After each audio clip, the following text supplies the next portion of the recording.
Chers téléspectateurs, téléspectatrices, bonsoir. Bienvenue dans cette nouvelle édition de Métro News. À la une, les membres de la coalition RAID, aidés et compromis historiques sont en pleine discorde concernant le maintien de Smith Augustin au sein du CPT. Des altercations ont éclaté entre les membres d'AID et ceux des autres entités ce mercredi. Le parti Unir, membre du collectif du 30 janvier, appelle le président du CPT, Edgar Leblanc-Fils, à convoquer les secteurs dont les représentants sont impliqués dans le scandale pour éviter une explosion de la crise politique avant le 7 octobre. Et puis à environ 2 semaines de la rentrée scolaire, les déplacés victimes de la violence des gangs refusent de quitter les établissements qui leur servent d'abri. Ils exigent un accompagnement des autorités gouvernementales.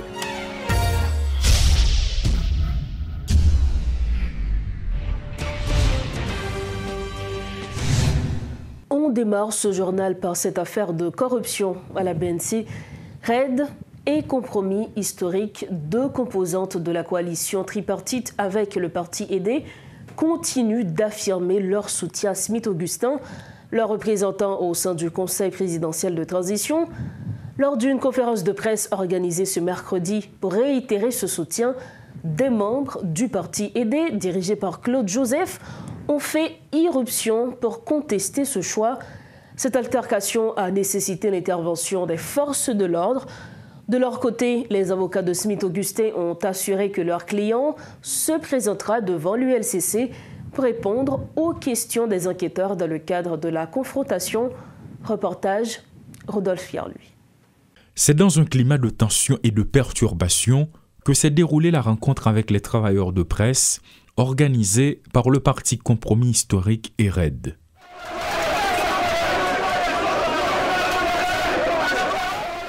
Nul besoin de se questionner sur l'origine des militants qui ont envahi la salle. La modératrice affirme qu'elle sait pertinemment d'où ils viennent tout en se gardant de faire des révélations publiques.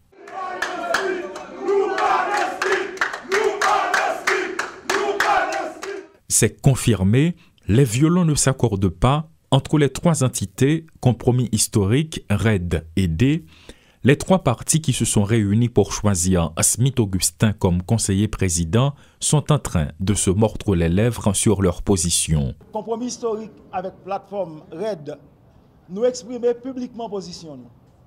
Nous dit que nous avons un état de droit, qui doit chiter sur des principes. Une simple accusation, une simple dénonciation, pas suffit pour faire au monde perdre du droit, voire des droits politiques. Nous dit que nous soutenons conseiller président Smith Augustin. Si le parti aidé exige le retrait de Smith Augustin au conseil présidentiel, les avocats de l'accusé qui ont rejoint Compromis et RAID pour le défendre soulignent qu'il bénéficie de la présomption d'innocence, explique Maître Mario Delcy. Et m'a dit encore, jusqu'à côté, nous avons parlé à là, dans phase enquête administrative là, le président Smith Augustin jouit de la présomption d'innocence. Et m'a dit ça pour tout avocat. Le président Smith Augustin jouit de la présomption d'innocence. Même lorsque accusation entre guillemets, c'est avoir pour des faits de corruption. De son côté, l'avocate Martine Chevalier va droit au but en demandant à l'ULCC de mener une enquête sur la gestion de l'ancien président du conseil d'administration de la Banque nationale de crédit, Raoul Pierre-Louis.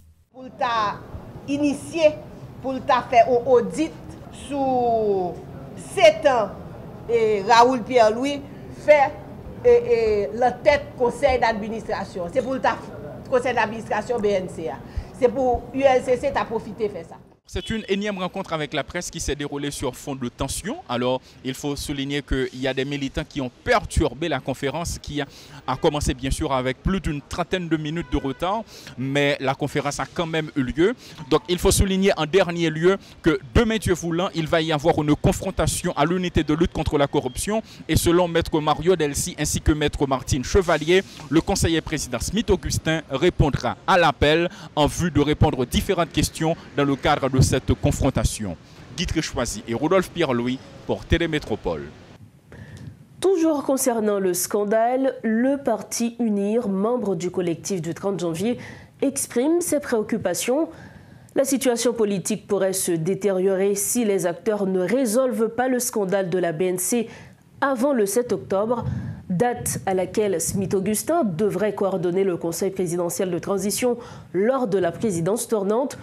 Le leader du parti UNIR, Clarence Renoir, appelle le président du Conseil de transition, Edgar Leblanc-Fils, à convoquer une réunion avec les secteurs concernés afin de prendre une décision. Clarence Renoir est avec nous ce soir via Zoom pour développer son point de vue. Monsieur Clarence Renoir, bonsoir. Merci infiniment de votre disponibilité. Vous êtes avec nous pour savoir notamment la position du collectif du 30 janvier et celle aussi de l'UNIR à ce sujet. Nous savons qu'il y a aidé qui demandent à leur représentant Smith-Augustin de se retirer. C'est le cas également pour l'accord du 21 décembre qui parle déjà de retrait de leur représentant. Jusqu'ici, un seul parti soutient fermement leur représentant. C'est le parti Petite Dessalines qui soutient Emmanuel Vertiller. Quelle est donc la position de l'UNIR et notamment du collectif du 30 janvier, Monsieur Clarence Renoir, à ce sujet? Merci, bonsoir Rose Berlin. Alors, la position de l'UNIR viendra après. Laissez-moi vous rappeler, si vous me permettez, la position du collectif 30 janvier qui a entrepris deux démarches déjà. Une lettre a été envoyée au Conseil présidentiel pour CPT, Conseil présidentiel de la transition, pour demander une rencontre et demander aussi que le Conseil puisse se prononcer rapidement sur cette affaire de corruption. La deuxième, il y a eu une rencontre entre le Conseil présidentiel de transition et deux représentants du collectif 30 janvier, ainsi qu'un représentant, je me permets de le dire, du BSA Montana, du Bureau de suivi de l'accord de Montana. C'était justement pour encourager le Conseil à trouver une solution politique rapide à cette affaire, qui est un dossier qui est en train de paralyser le Conseil et aussi handicaper la marche de la transition. Donc, voilà, c'est ce que nous soutenons comme idée. Il faut trouver une solution assez rapide parce qu'il y a des perspectives en termes de date qui arrivent. Si le problème n'est pas résolu assez rapidement, donc on va se retrouver dans une situation de blocage total. Je l'ai dit, déjà, je vais le répéter. Qu'est-ce que nous, à UNIR, nous pensons? Nous pensons que le Conseil doit avoir le courage de prendre cette décision. Les membres impliqués dans ce dossier aussi doivent avoir le courage et aussi l'amour du pays pour se dire, écoutez, nous allons nous mettre en retrait un moment pour laisser fonctionner le Conseil, le temps pour la justice de se prononcer sur ces allégations de corruption. Ceci éviterait une crise qui arrive tout droit devant nous, c'est le 7 octobre. Vous savez, à la date du 7 octobre, Rose Berlin, il y a une échéance qui met fin à la présidence tournante du sénateur Edgar Leblanc. Et justement, c'est Smith-Augustin qui va... Le conseiller, si vous permettez. Justement. Le conseiller président. Oui. Le conseiller Smith-Augustin, justement, doit le succéder. Mais comment arriver à cette étape si il y a cette charge d'accusation sur M. Augustin? Donc, Edgar Leblanc n'aura pas la légalité pour continuer un mandat après la fin de son terme, au 7 octobre, et Smith-Augustin n'aura pas la légitimité, normalement, la moralité pour occuper la présidence du Conseil à partir du 7 octobre. À partir de ce moment, il y a un problème qui se pose. Donc, il faut trouver une solution rapide pour évacuer ce problème, permettre au Conseil de pouvoir fonctionner avec 4 membres, peut-être en attendant que la justice puisse se prononcer sur ce dossier. Cette solution dont vous parlez, M. Renoir, comment pourrait-on le trouver lorsqu'on tient compte des conseillers présidents qui sont fermes sur leurs décisions? Ils ne vont pas se retirer. Et de notre côté, il y a les partis, les structures politiques qui font pression. Comment espérer justement un dénouement à cette crise-là? De toutes les manières, à mon sens, il faut trouver un dénouement parce que si on laisse arriver la date du 7 octobre sans trouver une solution, ce dénouement-là, eh bien, on est dans un vide politique qui peut tout emporter, qui peut emporter et le Conseil présidentiel et le gouvernement du Premier ministre Gariconi là-dedans.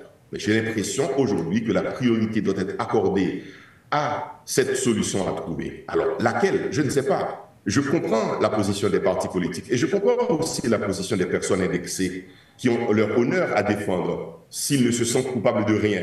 Donc, ils sont en droit de demander que la justice puisse se prononcer. Mais en même temps, il faut garder raison, il faut raison garder, il faut qu'ils se disent, nous ne pouvons pas bloquer le Conseil parce que nous disons que nous ne sommes pas dans un acte, nous n'avons pas posé d'acte de corruption, nous allons nous retirer momentanément, le temps pour la justice de se prononcer et aussi pour permettre au Conseil de continuer à fonctionner. Et comment... Je pourrais demander, permettez, est-ce que j'ajoute ceci rapidement? Je pourrais demander maintenant aux parties prenantes qui sont concernées par ces 3 conseillers présidents de surseoir à toute décision maintenant pour faciliter une solution qui serait, à mon avis, la plus logique et la moins problématique, permettre au Conseil de fonctionner à 4 membres, les 3 se mettent à côté, ils ne sont pas repoussés par les partis qui les avaient présentés au Conseil, en même temps, ils sont gardés au frais en attendant que la justice, ULCC et autres puissent se prononcer. Je crois qu'il faut aller vite, sinon au 7 octobre, il sera déjà trop tard. Il faut donc aller vite. Merci infiniment à vous, Monsieur Clarence Sonor. Merci. Merci encore. Voilà donc la position du collectif du 30 janvier et également celle du leader du parti UNIR, Clarence Renoir, concernant ce dossier de corruption impliquant 3 conseillers présidents et l'ex-président du conseil d'administration de la BNC. Merci de votre fidélité. Alors que l'unité de lutte contre la corruption appelle à une confrontation entre les acteurs impliqués dans le scandale de la BNC, les avocats de Raoul Pierre-Louis, ancien président du conseil d'administration de la banque, exigent la démission des conseillers présidents avant toute audition. Ils craignent que les privilèges présidentiels dont bénéficient Louis-Gérald Gilles, Smith-Augustin et Emmanuel Vertiller ne créent un désavantage pour leurs clients. Cependant, la législation haïtienne reste floue sur la procédure à suivre. Dans cette situation, un dossier à suivre dans une prochaine édition. Autre point de l'actualité à l'approche de la rentrée scolaire, des déplacés logés dans des écoles servant de centre d'accueil protestent contre l'ultimatum qui leur a été donné pour quitter les lieux sans solution de repli. Ils réclament un soutien des autorités pour les aider à se relocaliser dans de meilleures conditions et à trouver de nouveaux logements. C'est un reportage de Réti Fortuné et de Guy Trichoisi. Des écoles servant d'abri temporaire aux déplacés internes en raison des violences des gangs armés se trouvent dans l'impossibilité de rouvrir cette année. En dépit des annonces du ministère de l'Éducation à ce sujet, ces centres scolaires restent occupés par des réfugiés qui y survivent dans des conditions catastrophiques. Comme tellement grave, yo touye mari yo boule, yo prend caille moi. Moi là moi pas ni monter moi pas ni descendre. Kona là et là nous te saute dans les messieurs là te vinn pour réfugiés à faire nous. Mais je dis yo vinn dire nous comme ça que yo pral lever nous. Mais lever nous qui bon nous pour aller. Il faut que premièrement yo ta 10 moun yo qui les y a déplacé là. Deuxièmement, moun yo pas gon goutte dans main yo. Et l'État pas jamais mettre un centre d'hébergement pour même les désastres naturels. Cette mère de plusieurs enfants avoue n'avoir aucune alternative si elle devait quitter le lycée Marie-Jeanne d'ici la semaine prochaine. Le petit commerce qu'elle pratique dans la cour du lycée est loin de lui permettre de satisfaire ses besoins. Nous pas l'autre choix que sortir parce que nous pas rien en main nous et pour qu'on ait une instance qui vient dire nous mais salba nous pour nous sortir comme yo gen dit nous pour nous dégager nous pour nous chercher caille n'a pas obligé sortir. Bon nous pas connait qui ça nous va faire parce que puis fort côté getan pas bon là. Mais pas n'importe monde qui accepter pour venir la caille avec 2-3 petits monde. Face à l'ultimatum qu'ils ont reçu pour vider les lieux, les déplacés ne savent plus à quel saint se vouer. Retourner à Carrefourfeuille dans les conditions actuelles ou rester dans les rues constitue un véritable dilemme pour cet homme qui vit dans ce centre d'accueil depuis plusieurs mois. Mais nous-mêmes, étant donné mon Carrefourfeuille, nous n'avons pas d'espace qui prépare pour nous aller. Parce que c'est sorti là, comme si retournons le côté plus mal. C'est que pour créer un côté, pour nous aller un côté pour nous camper. Mais nous disons, bon, c'est le même bagage là. Tout côté pas bon. Tout côté pas bon. Ça veut dire que nous-mêmes, nous toujours en face des autres là, on est obligés de rester là, nous attendons même ça à faire pour nous. À quelques semaines de la réouverture officielle des classes, le sort des déplacés occupant certaines écoles au centre-ville de Port-au-Prince n'est toujours pas fixé. Nous avons appris qu'un ultimatum leur a été adressé afin de libérer ces espaces scolaires accueillant habituellement des milliers d'élèves. Cependant, ils posent certaines conditions pour libérer ces espaces. Ils exigent principalement un accompagnement des autorités étatiques. Entre-temps, il faut dire que la condition de vie de ces déplacés ne cesse de se détériorer dans ces centres d'accueil. Guitry Choisy et Richie Fortuné pour Télémétropole. Dossier Petro-Caribé, la dette haïtienne envers le gouvernement du Venezuela a été entièrement réglée. Haïti ne doit plus 2,2 milliards de dollars au pays d'Hugo Chavez. La ministre de l'économie et des finances, Kathleen Florestal, a annoncé que la dette de 2,2 milliards de dollars qu'Haïti devait au Venezuela dans le cadre du programme Petro-Caribé a été totalement acquittée. En effet, le gouvernement du Venezuela a effacé 1,7 milliard de dollars de dette de Petro-Caribé après que le pays ait payé 500 millions de dollars. Un accord avait été négocié par le gouvernement d'Ariel Henry et les États-Unis dans le cadre de ces pourparlers à la Barbade avec Nicolas Maduro. Dossier mission multinationale, le Premier ministre jamaïcain André Holness a annoncé mardi l'envoi d'un contingent initial de 24 soldats et policiers en Haïti dans le cadre de cette mission visant à contrer l'influence des gangs armés. Ce déploiement prévu pour le jeudi 12 septembre 2024 viendra renforcer les troupes kenyanes présentes en Haïti depuis environ 2 mois avec un effectif estimé à 400 officiers de police. D'autres pays dont les Bahamas et le Belize renforceront bientôt l'effectif qui atteindra 800 hommes. Soulignons que les autorités américaines continuent de fournir du matériel à la mission, notamment des véhicules blindés. Le mardi 9 septembre, un avion de l'armée a livré plusieurs de ces équipements. Pour refermer ce journal, parlons de la présidentielle américaine où le premier et probablement l'unique débat avant le scrutin a opposé la candidate démocrate Kamala Harris à l'ancien président républicain Donald Trump. Outre les questions économiques, l'avortement, le port des armes et les conflits en Europe et au Proche-Orient, la migration a été un sujet crucial. Avant le débat, la communauté haïtienne aux États-Unis et les Haïtiens en Haïti, victimes d'une campagne de dénigrement par le camp républicain, suivaient de très près l'issue de ces échanges. Quel candidat a réussi à convaincre les électeurs, notamment les binationaux haïtiens-américains? Ce débat a-t-il modifié la tendance?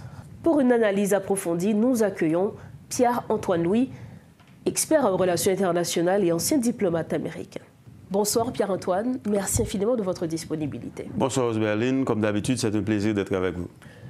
Le débat tant attendu, un débat très électrique d'ailleurs, entre l'ancien président américain Donald Trump et la vice-présidente Kamala Harris. Un débat où ils se sont affrontés sur divers sujets, notamment l'économie, l'avortement, l'immigration, les armes. Pierre-Antoine Louis, quels ont été les points forts de ce débat? Bon, pour les animaux politiques comme moi, c'était un régal. Quels ont été les points forts? Premièrement, Mme Harris est la candidate démocrate à la présidence, actuelle vice-présidente des États-Unis. Elle est arrivée dans la salle, je vais dire, bien très animée. D'entrée de jeu, elle est partie saluer M. Trump. Et dès la première question qui lui a été posée, elle avait tenté, avec succès d'ailleurs, d'énerver M. Trump, qui était bel et bien énervé du début jusqu'à la fin. Quand vous dites énervé, est-ce qu'il y a eu des réactions de sa part? Oui, bon, au point où il l'a traité de marxiste.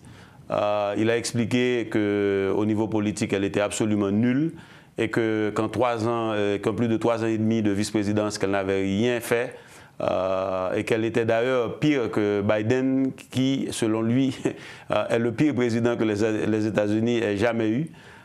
Donc, par la suite, il a encore déclaré répondant à une question, disons, d'un animateur que Kamala Harris n'était pas noire, elle prétendait d'être noire, qu'elle avait bâclé l'immigration et Biden lui avait confié la tâche de cerner la problématique de l'immigration et de trouver des solutions, ce qu'elle n'a pas fait, et que les immigrants envahissaient le pays avec toutes sortes de conséquences. Donc, si l'on comprend bien, c'est un Donald Trump déstabilisé et une Kamala Harris plutôt confiante. Mais retournons justement au point fort de ce débat. Oui.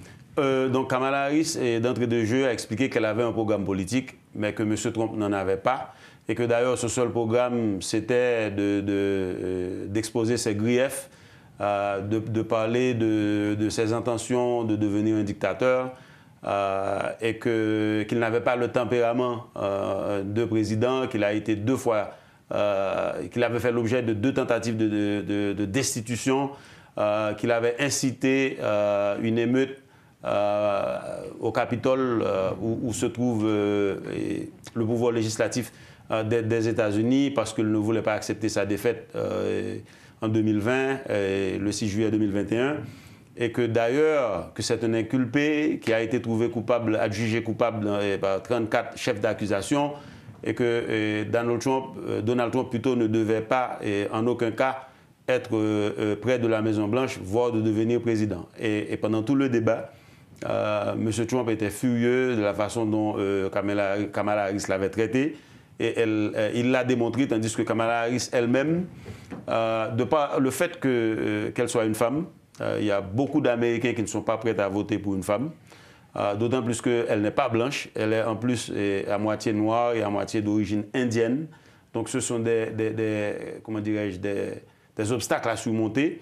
Et d'entrée de jeu, parce qu'elle est de petite taille par rapport à Trump, qui est un géant relatif, de plus d'1,95 m, voire Kamala Harris qui est de petite stature.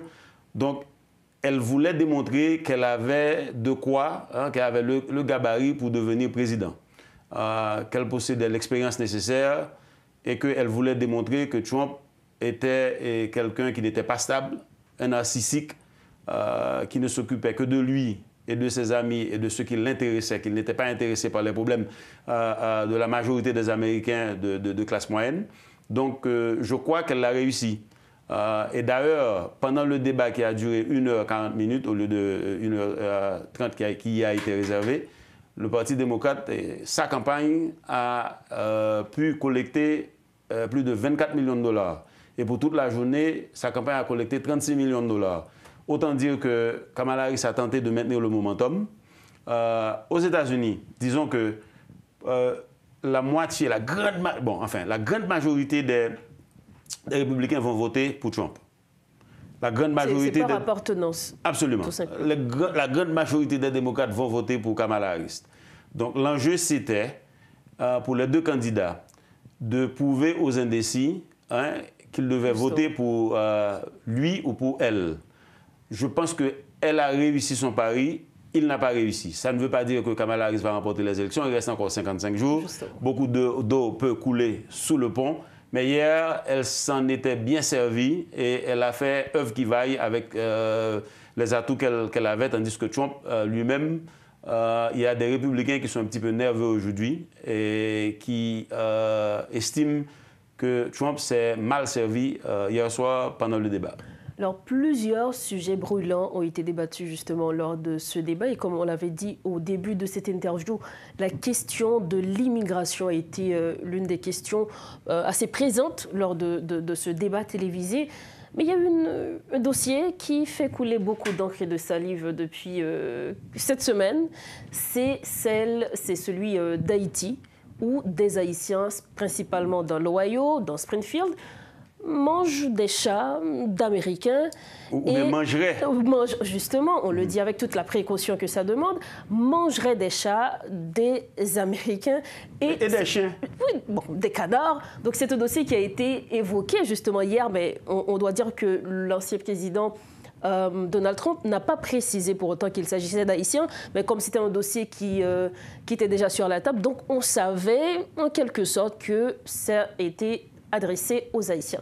Maintenant, pour cette question, sortez-nous du flou, Pierre-Antoine, lui. Bon, effectivement, il y a une petite ville dans l'Ohio qui s'appelle Springfield, S-P-R-I-N-G-V-F-I-E-L-D, dans l'Ohio. Dans les années 70 et même jusque dans les années 80, la population était autour de 60 000 habitants. Entre-temps, il y a des usines qui ont été fermées, comme ce fut le cas dans la plupart des contrées du Midwest, du milieu des États-Unis. Donc, il y a eu un exode. Il y a eu un exode et beaucoup de gens ont quitté Springfield. Donc, la population est nettement réduite. Et adviennent des Haïtiens qui ont appris qu'il y avait des possibilités d'emploi dans Springfield. Aujourd'hui, selon un article du New York Times paru le 3 septembre, il y aurait 20 000 Haïtiens à Springfield. 20 000 Haïtiens qui ont dynamisé l'économie, qui consomment, qui ont leur business, qui louent des logements. Donc, il y a des Blancs de la contrée qui ne sont pas aussi fortunés, qui apparemment ne sont pas aussi travailleurs que les Haïtiens, qui ne font que se plaindre, qui se plaignent que le coût du logement a augmenté, l'inflation a augmenté à cause des Haïtiens qui sont venus et qui ont causé tant de problèmes dans cette contrée. Maintenant, il est advenu entre-temps un incident malheureux. Il y a un Haïtien qui apparemment n'avait pas un permis de conduire de l'État de l'Ohio, mais avec un permis de conduire haïtien. Il conduisait ce qu'on appelle un minivan, un mini-espace. Il transportait des gens. Et selon lui, il y a un soleil qui l'a aveuglé. Le soleil l'a aveuglé et il a causé un accident. Il a percuté, l'année dernière. Oui, il a percuté un bus d'écoliers. Et le chauffeur du bus a perdu contrôle. Le bus était renversé sur le côté. Il y a un enfant, un écolier de 11 ans qui a perdu la vie, tristement. Et depuis lors, il y a une tension. Il y a des Blancs qui blâment les Haïtiens. Et l'Haïtien qui a été adjugé coupable de négligence, il est passible de 11 ans de prison, apparemment, parce qu'il conduisait sans le permis de conduire requis. Et il a expliqué qu'il s'agissait d'un accident, qu'il n'avait pas l'intention de commettre un crime quelconque. Donc depuis lors, il y a une tension. Donc il y a beaucoup de Blancs qui sont mécontents. Et c'est dans ce sens qu'il y a une fausse rumeur qui circule. Et c'est peut-être à l'occasion du débat pour permettre à Trump de faire sa sale besogne par rapport à Kamala Harris, qu'il accuse d'avoir bâclé la politique migratoire qui fait que, selon lui, les immigrants envahissent les États-Unis, dont des immigrants à Springfield. Et tout le monde qui connaît l'histoire sait que ce sont des Haïtiens. Donc, on se rappelle que M. Trump, lors de son mandat antérieurement, avait traité Haïti d'un pays de merde. Donc, ça avait fait un tollé. Il voulait inviter le tollé. Il n'a pas cité les Haïtiens, mais il faisait allusion aux Haïtiens. Cependant, l'agent exécutif qui gère Springfield, qui est un Blanc, il a expliqué, il a déclaré à ABC News, qui a fait accueillir le débat hier soir, qu'il n'en est rien du tout, que la ville n'est pas au courant d'Haïtiens qui mangeraient, ou tout autre immigrant qui mangerait des chiens ou encore des chats. Ou même des canards. Ou même des canards. Donc c'est tout juste la politique. Et je dois vous dire que moi, personnellement, j'aime bien les canards et je sais en cuisiner. Ouais. Voilà, donc aujourd'hui, les téléspectateurs le savent. Dernière question, Pierre-Antoine, pour mettre fin à cette interview. Quel est donc l'avenir d'Haïti, ou du moins quel impact que cette élection présidentielle pourrait avoir sur nous, Haïtiens, de nos côtés, si ce sont les démocrates qui reprennent le pouvoir, de notre, si les républicains prennent le pouvoir? Bon, Trump certainement a une posture assez isolationniste de la politique étrangère des États-Unis. Qui signifie quoi? Que les États-Unis doivent se retirer dans l'arène internationale autant que faire se peut, et que les autres pays doivent se démerder eux-mêmes, que s'ils veulent avoir un pays, s'ils veulent que leur pays soit puissant, que comme les États-Unis, les dirigeants s'adonnent à traiter les problèmes de leur pays. Donc, de ce fait, ce serait un camouflet pour Haïti dans la mesure où Haïti aujourd'hui dépend des États-Unis pour sa politique de sécurité. pour former sa police. Et aussi comme levier d'ascension sociale pour les jeunes et les autres qui ne trouvent pas d'emploi en Haïti. Donc, qu'est-ce que ça signifie concrètement? Trump président, il arrêterait, je pense, même le premier jour de son mandat, le 20 janvier 2025, le programme dit Biden de main levée humanitaire, Humanitarian Parole, il cesserait ce programme. Il tenterait, encore une fois, comme il avait tenté de le faire la première fois, de stopper le programme de statut temporaire protégé TPS. Contrairement à la politique de Biden d'alléger, n'est-ce pas, le processus de réunification familiale, pour les immigrants qui sont aux États-Unis, qui ont leur famille dans leur pays d'accueil, puissent les faire venir aux États-Unis avec moins de problèmes. Trump cesserait cette politique. D'ailleurs, il a promis de rapatrier, comment dirais-je, de gré ou de force, les 11 millions d'étrangers qui seraient illégaux aux États-Unis.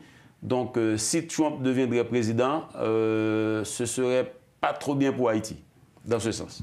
Merci infiniment à vous, Pierre-Antoine Louis. C'est le plaisir pour moi.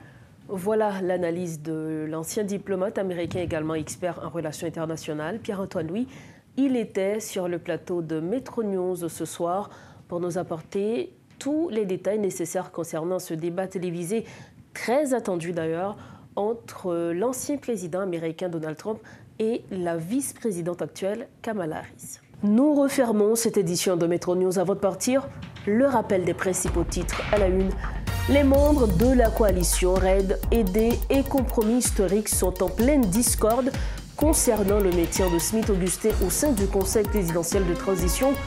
Des altercations ont éclaté entre les membres d'AID et ceux des deux autres entités ce mercredi.